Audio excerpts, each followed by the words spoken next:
Саламатсыздар ма, құрметті оқушылар? Дәптерімізді ашып бүгінгі күнді жазамыз. Сабағымыздың тақырыбы Шерхан Мұртаза Бесеудің хаты драмасы. Рысқұлов пен Мүсірепов. Сабақтың мақсаты көркем шығармадағы кейіпкерлер жүйесін жинақтау мен даралау. Бірінші тапсырма. Бесеудің хаты драмасының екінші бөлімінің мазмұнымен танысыңыз.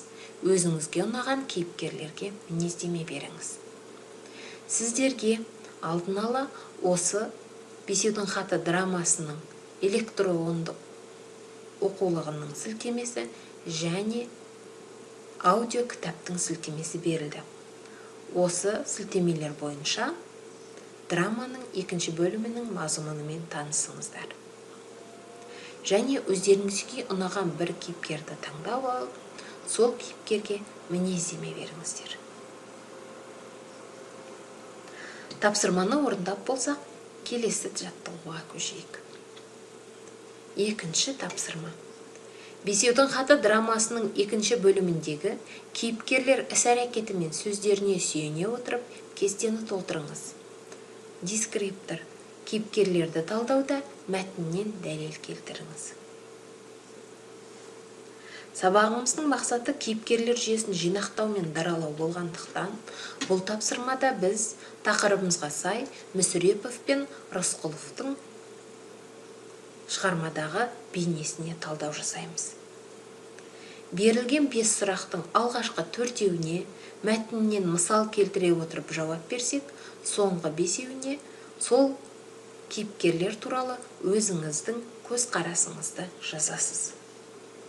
Осы тапсырманың орындалуына үлгі ретінде балым туралы орындалған жұмысты көрсетейік. Мысалы, бірінші кейіпкердің іс-әрекеті. Тірі қалған адамдарды іздейді. Мәтінде ол былай берілген. Мүсірепов, балым, көмекшілер құлағандарды үңіліп қарап жүр. Тірі қалғаны табылмай тұр.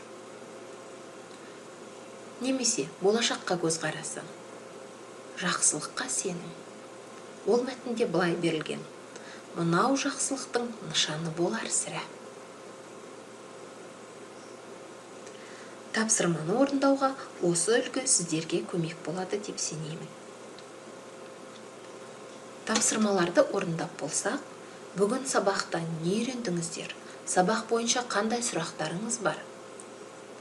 Бар болса, сұрақтарыңызды 1-2 сөйлеммен жазып жіберіңіздер.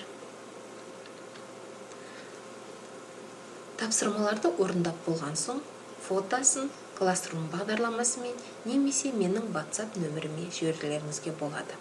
Назар салып тыңдағандарыңызға рахмет, сау болыңыздар.